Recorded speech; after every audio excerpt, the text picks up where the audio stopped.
Got it. Okay. Let's open the Word software. Of course, I'm going to have to restart my share screen.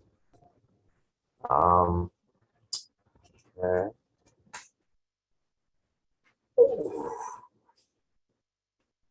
Okay.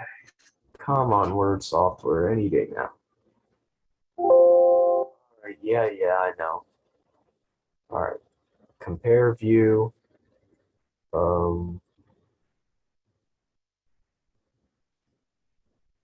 Select modules to compare.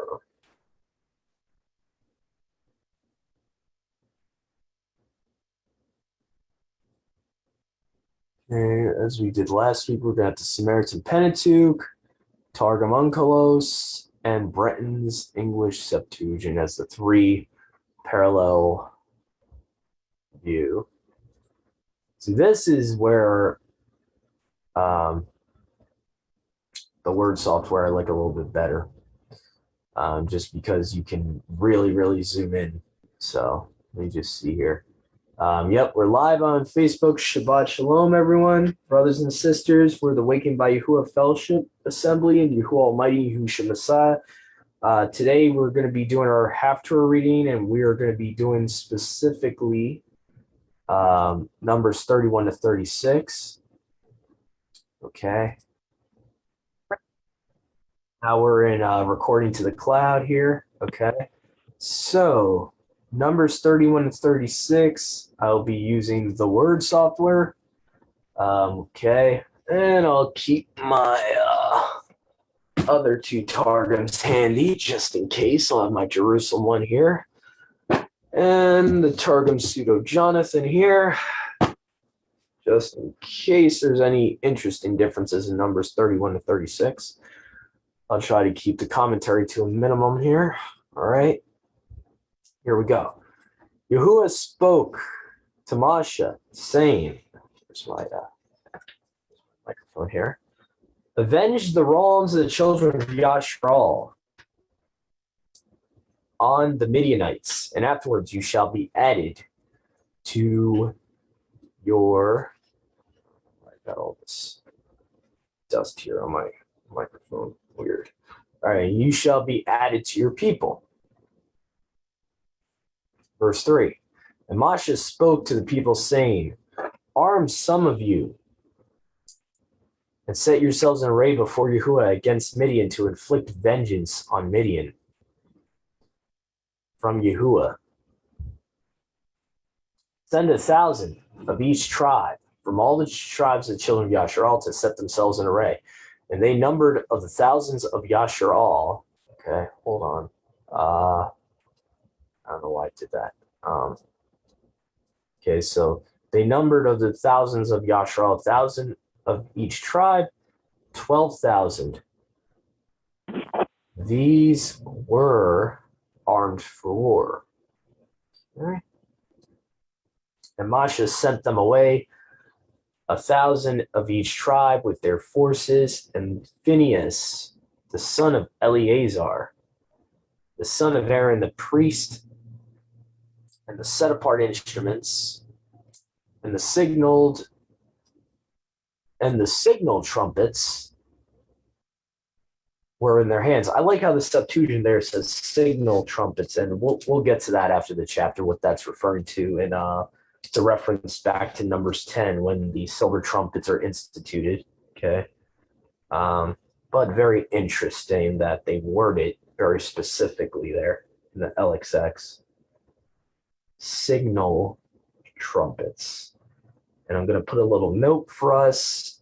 The Greek word there would be salpinx, okay, which you can find in Numbers 10 of the silver trumpet. Onkelos phrases it as the Jubilee trumpet, which, by the way, is also scriptural. You can find in, I think, Leviticus 25 for the Jubilee year. You're supposed to blow the silver trumpet on the Day of Atonement on the Jubilee year, so that's very interesting. Okay. Okay. And the Samaritan Pentateuch, man, they make it vague. Blow trumpets to blow in his hand, like, okay, generally trumpets. Okay. I'm just joking around, but they kind of make it a little vague there. Um, and they set themselves in array against Midian as Yahuwah commanded Moshe, and they slew every male. So that's interesting. Every male. Interesting. They slew the kings of Midian together with their slain subjects, even Evi and Rakan and Sur and and Rabok, 5 kings of Midian, and they slew with the sword Balaam the son of Beor. Bye bye, Edomite king. Bye bye. With their others slain, and they made a prey of the women of Midian and their store and their cattle and all their possessions. They spoiled their forces. They burnt with fire all their cities and the places of their habitation. They burnt their villages with fire. They took all their plunder and all their spoils, both man and beast. And they brought to Moshe and Eleazar the priest, and to all the children of Yasharal, the captives, and the spoils, and the plunder to the camp to Araboth Moab, which is Jordan by Jericho. And Moshe and Eleazar the priest and all the rulers of the congregation went forth out of the camp to meet them. Yeah, that's where you gotta beware that, sometimes translators use modern terminology, which they shouldn't do. There is no such thing as a synagogue in 1000 BC. Sorry, yeah, that's definitely incorrect terminology there. Anyway. And Moshe was angry with the captains of the army, the heads of the thousands, the heads of the hundreds who came from the battle array. And Moshe said to them, why have ye saved every female alive? For they were occasioned to the children of Yasharel by the word of Balaam, and their revolting and despising the word of Yahuwah. Interesting, despising the word of Yahuwah because of Peor. And there was a plague in the congregation of Yahuwah. Okay, so Moshe is saying, why did you save the women? You should have killed them, because if you killed them, Yahuwah would have caused the plague to stop. His anger would have subsided.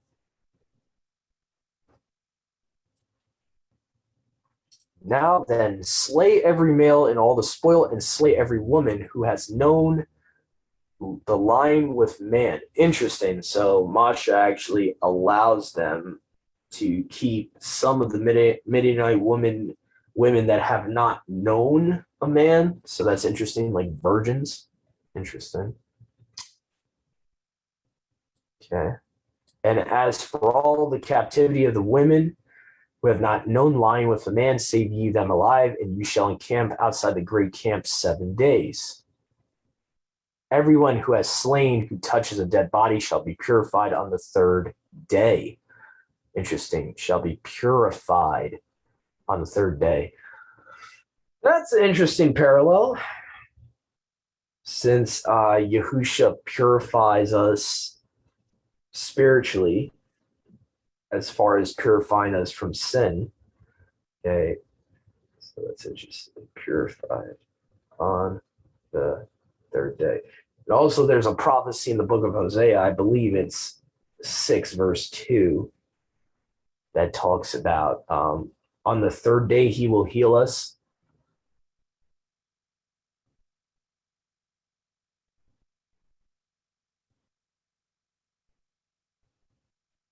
So, you and your captivity shall purify yourselves on the 7th day.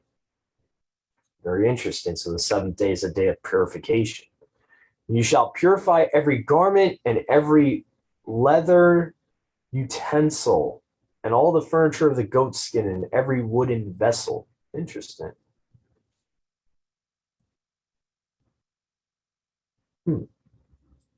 I wonder if they would do that on the 7th day. That would seem like he's giving Yahuwah's giving allowance to clean utensils on the Sabbath. That's kind of interesting. I'm definitely not gonna,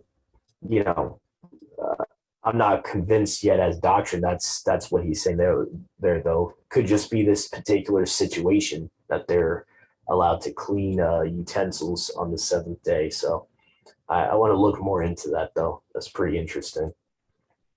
Um, and Eleazar the priest said to the men of the army that came from the battle of Ray, "This is the ordinance of the law which Yahuwah has commanded Moshe. Beside the gold and the silver and the brass and the iron and the lead and the tin, everything that shall pass through the fire shall so be clean. Nevertheless, it shall be purified with water, a set apartness. And whatsoever will not pass through the fire shall pass through water." Okay. "Now on the seventh day you shall wash your garments and be clean, and afterwards you shall come in the camp." And Yahuwah spoke to Moshe, saying, "Take some of the spoils of the captivity of both of man and beast, you and Eleazar the priest, and the heads of the families of the congregation. And you shall divide the spoils between the warriors that went out to battle in the whole congregation.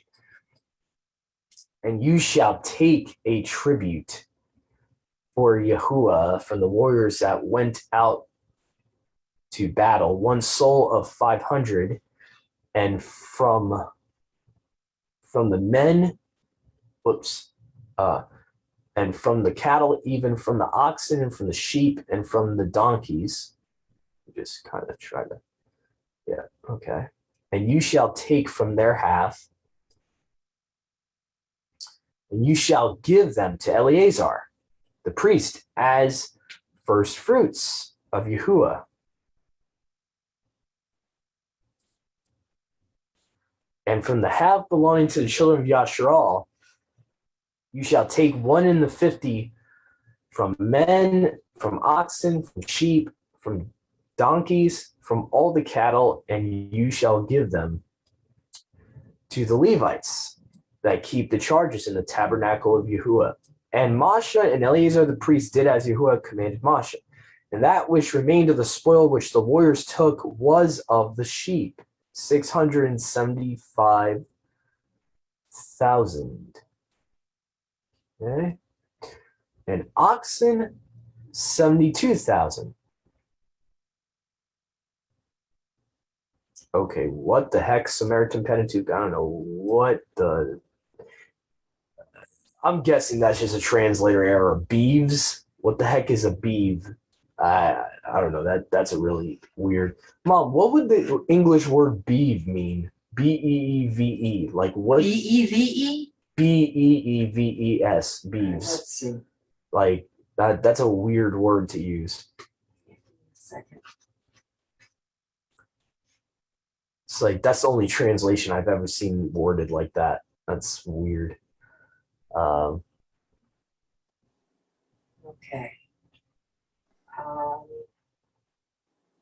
An Old English plural of the word beef. B-E-E-F. Oh, because oxen. Oh, okay. Applicable to all ruminating animals, except camels. Okay. Yeah, because it's talking about oxen here. Okay. That makes sense. That makes Flesh a little of bit a cow, more sense. steer, or bull, raised and killed for its meat. Okay. But wow. English derivation. That is a really old British term to have in the Samaritan Pentateuch in English. That's a whoa. Wow. That's not a word you won't even see in the King James. So that's weird. All right. And donkeys, 61,000. Okay. And the persons of women who had not known lying with man, all the souls, 32,000. And the half, even the portion of them that went out to war from the number of the sheep was 337,005 men.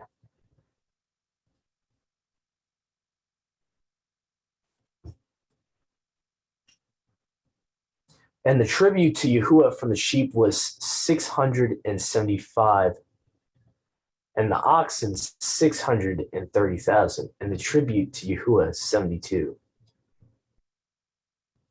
And the donkeys, 30,500, and the tribute to Yahuwah, 61. And the persons, 16,000, and the tribute of them to Yahuwah, 32 persons. Okay. All right. And Moshe gave the tribute to Yahuwah, the heave offering of Alihim to Eleazar the priest, as Yahuwah commanded Moshe. Okay. From the half belonging to the children of Yasharal, whom Moshe separated from men of war. And the half taken from the sheep belonging to the congregation was 337,500, and the oxen 36,000. Donkeys 30,500, and the persons 16,000. Moshe took of the half belonging to the children of Yasharal the 50th part of men and of cattle, and he gave them to the Levites who keep charges of the tabernacle of Yahuwah, as Yahuwah commanded Moshe. And all those who were appointed to be officers of thousands of the army, captains of thousands, and captains of hundreds, approached Moshe and said to Moshe, your servants have taken the sum of the men of war with us, and not one missing. And we have brought our gift to Yahuwah, every man who has found an article of gold, whether an armlet or a chain or a ring or a bracelet or a clasp for hair, to make atonement for us. Interesting. Before Yahuwah. And Moshe and Eleazar the priest took the gold from them, even every worked article, and all the worked gold, even the offering that they offered to Yahuwah, was 16,750 shekels from the captains of the thousands and the captains of the hundreds. Okay. From men of war, taking plunder of everyone for himself, and Moshe and Eleazar the priest took the gold from the captains of thousands, captains of hundreds, and brought the vessels into the tabernacle of witness, a memorial of the children of Yasharal before Yahuwah. So that was the end of Numbers 31. We're going to go into Numbers 32 because that pretty much was a pretty much standard chapter there. Nothing really to add on. Oh, hold on. Brother Joshua has his hand raised. Go ahead, brother. Just wanted to say I had a note in 31:16, but I can't seem to find it. But 31:33 uses beeves as well in the Masoretic and the King James. Interesting. Yeah, so wow. And my mom, for those that are just joining, we found out the old British term beeves is cattle. It's like another word for cattle. It's like so like in your modern versions we'll say oxen. So basically beeves means like beef, or animals that would be considered, that you would get beef from. Yep, go ahead, Joshua. I found it. 31:16, where it says, behold, these caused the children of Yasharal through the counsel of Balaam to commit trespass against Yahuwah in the matter of Peor, where the Septuagint includes the word of Yahuwah, the Masoretic completely takes it out. So it doesn't even mention the word of Yahuwah, it just mentions Yahuwah. Interesting, very interesting. So yeah, verse 16 is what Brother Joshua was referring to, where it says Bren says despising the word of Yahuwah, and it just says they did wickedly before Yahuwah in the matter of Peor. So it's almost like they're paraphrasing the word of Yahuwah as doing wickedly before him, which I can get what the Onkelos is saying, but I like how the Septuagint literally has the phrase the word of Yahuwah here, which obviously is Yahusha pre-incarnate. Okay. But the Samaritan Pentateuch, they at least put trespass, at least they're trying to hint to the word of Yahuwah there. They're saying they sinned against him. But it's just it's very vague in these other versions, is what Brother Joshua's point was there. And I just wonder if it's like that in every. Let me just check something real quick before we do 32. I just want to check something very briefly here. I'm just curious if the other Targums that have expoundings include the word of Yahuwah in that verse. Yeah, believe it or not, the pseudo Jonathan one has the word of Yahuwah here. Okay, so it says here, let's see here. But if absolving, he would absolve her. Oh, my bad. That's my bad. Wrong chapter. Wrong chapter. Whoops. Yeah. 31:16. Yeah, no, that's interesting. So I see what they did now, Joshua. Okay, they replaced the word of Yahuwah with Yahuwah. Interesting. That's that. At least the pseudo Jonathan, what they do in verse 8, they gives a whole expansion though, and it has the word of Yahuwah mentioned there, at the least. Talks about but after you had seen that your works did not prosper and that the word of Yahuwah would not hear you, you did give evil counsel to Balak to set his daughters in the way to make them go wrong. When there fell of them 24,000. Therefore, it cannot be that your life may be spared. At once he drew the sword and slew him. So, from what it looks like, to Brother Joshua's point, the Septuagint is the only one in verse 16 of this chapter that actually has the word of Yahuwah mentioned instead of Yahuwah being mentioned. So it's very telling. So that's very telling, and I could see why the Mazarites would definitely want to take it out, because that points to the Son. So that points to Yahusha. So great point there. That was a really good thing to point out there. So, all right, Numbers 32. All right. And the children of Reuben and the children of Gad had a multitude of cattle very great, and they saw the land of Yazer and the land of Gilead, and the place was a place for cattle. And the children of Reuben and the children of Gad came and spoke to Masha and to Eleazar, the priest, and to the princes of the congregation, saying, Atarath and Daban and Yazer and Namra and Eshban or Heshbon and Elial and Sabama and Nabuo and Benan or Bian. The land which Yahuwah has delivered up before the children of Yasharal is pasture land, and your servants have cattle. They said, if we have found favor in your sight, let this land be given to your servants for a possession. Do not cause us to pass over the Jordan. Okay. Masha said to the sons of Gad and sons of Reuben, shall your brothers go to war, and shall you visit here? Why do ye pervert the minds of the children of Yasharal that they should not cross over into the land which Yahuwah gives them? So it's almost like Masha's like already seen a repeating offense of, you're causing your brothers to be afraid. Why are you doing this? Why are you doing this? Why are you telling me you don't want to go over the Jordan? Because now you're going to make them afraid. So it's almost like the spies of Numbers 13 again, in a way. Why do you pervert the minds of the children of Yasharal that they should not cross over into the land which Yahuwah gives them? Did not your fathers thus, here we go, referencing Numbers 13 here, when I sent them from Kadesh Barnea to spy out the land?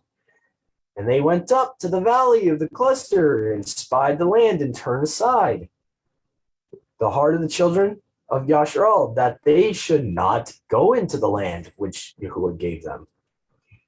And Yahuwah was very angry in that day and swore, saying, surely these men who came up out of Egypt from 20 years old and upward, who know Tob and evil, shall not see the land which I swore to give Abraham and Isaac and Jacob, for they have not closely followed after me.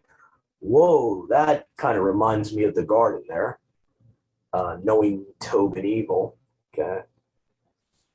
Interesting.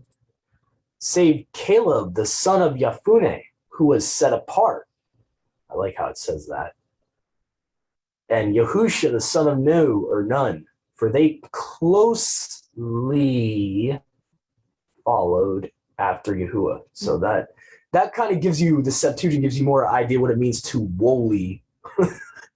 Oh, these old English translations here, wholly follow after him, or wholly after the fear. Mine says wholeheartedly, which I think is a lot word. closer. The NIV sometimes, I think they counsel with the Septuagint in some of their verses because it's very similar. Yeah, they do, because a lot of their footnotes are from the Septuagint. Yeah, they're kind of like paraphrasing and aligning with the Septuagint more than that verse. Mm-hmm. So the Brand's English Septuagint says closely followed. That's very similar. Kalos talks about holy or wholly after the fear of Yahuwah. The Samaritan Pentateuch is probably the one odd man out that is just really vague. Wholly followed. It's just like,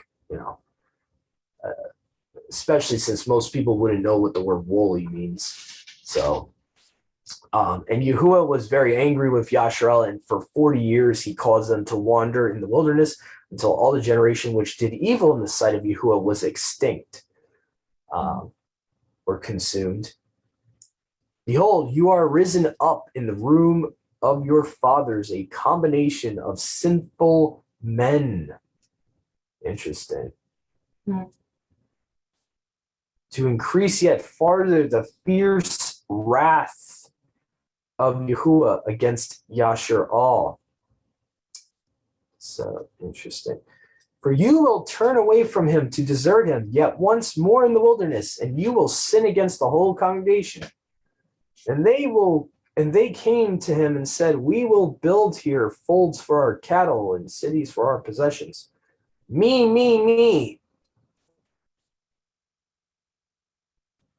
And we will arm ourselves to go as an advanced guard before the children of Yasharel until we shall have brought them into their place, and our possession shall remain in walled cities. Because of the inhabitants of the land. We will not return to our houses till the children of Yasharel shall have been distributed, each to his own inheritance. We will not any longer inherit them from the other side of the Jordan onwards, because we have our full inheritance on the side beyond Jordan eastward. You know what this reminds me of in the New Testament when Yahushua says, they have already received their reward. Mm-hmm. With the Pharisees. They look for the praises of men. They wear their tzitzis extra long just to get praised in the public places.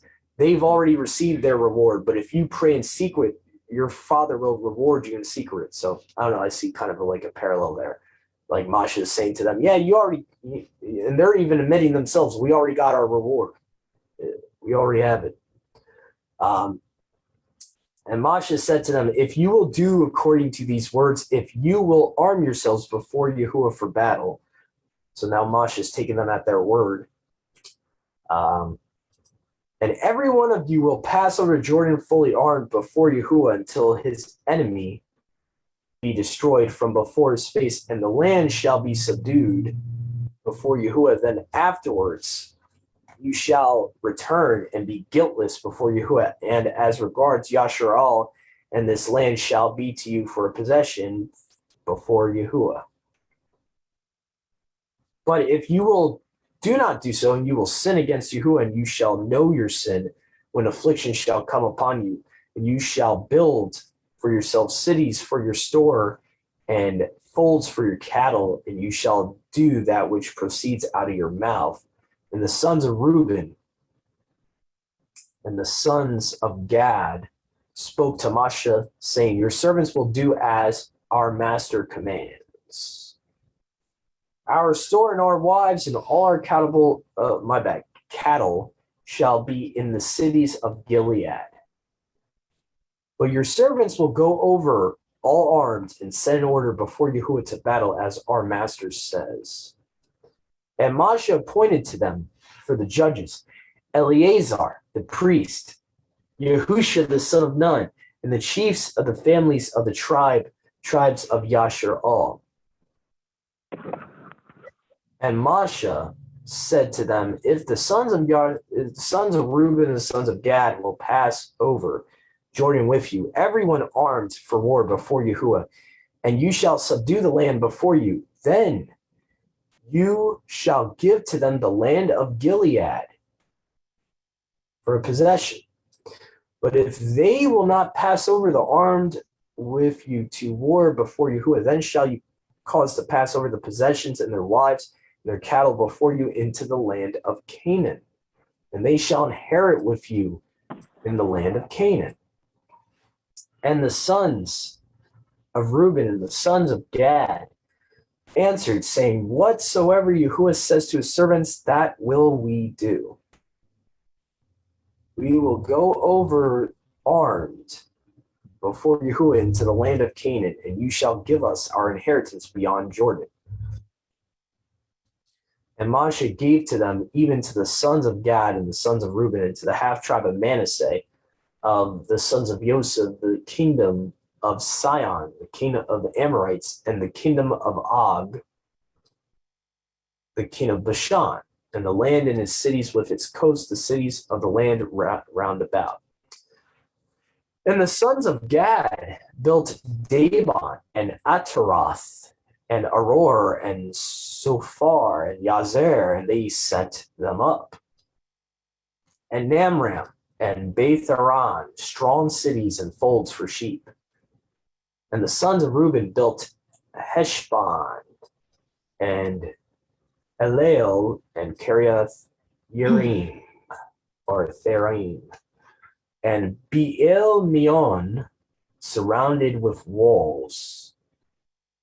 And Sabama, and they called the names of the cities which they built after their own names. Interesting. One of them is has Baal in their name. It's interesting. The son of Machir, the son of Manasseh, went to Gilead and took it and destroyed the Amorite who dwelt in it. Okay. So let me see here. He took the Amorite who dwelt in it. Let's see, Machir. Let's see where I was at. I think it was verse 42. Or no, it might have been earlier than that. 40, I think. 40, right? Yeah, destroyed the Amorite who dwelt in it. So the Amorite seems to have been destroyed in verse 40 there. So they seem to be utterly destroyed. And Masha gave Gilead to Machir, the son of Manasseh, and he dwelt there. And Yair, the son of Manasseh, went and took their villages and called them the villages of Yair.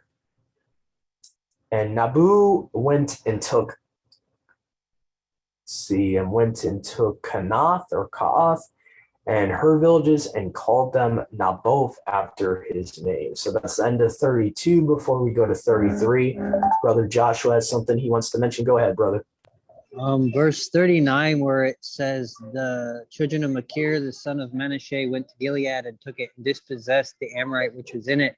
I'm not sure if that's saying they completely wiped out the Amorites. It seems that it's only talking about the Amorites in Gilead, if I'm not mistaken. That's verse 39. Yeah, I could have made a false assumption there, possibly. The way the Septuagint words it, it's like almost like they're destroyed. Let me see here. Oh no, I see what you're saying. Yeah, you have a very valid point here. Yeah, right here it says who dwelt in it. Okay, I got you. Yeah, right there. Yeah. Okay, so the Amorites who dwelt in these possessions were destroyed. Gotcha. Very good point there. All right. So yeah, so I was mistaken. Sorry about that. Apologize, guys. It's I kind of assumed a little too much there. All right. Okay. All right. We're actually going to take a very short intermission only because I need to take a little break right now. So what we'll do is we'll do a part 2 of the numbers portion because we got at least 3 more chapters of this. So Please stay tuned, everyone, for the part 2 of the Torah portion, numbers 33 to 36. We'll be back very shortly. Shalom.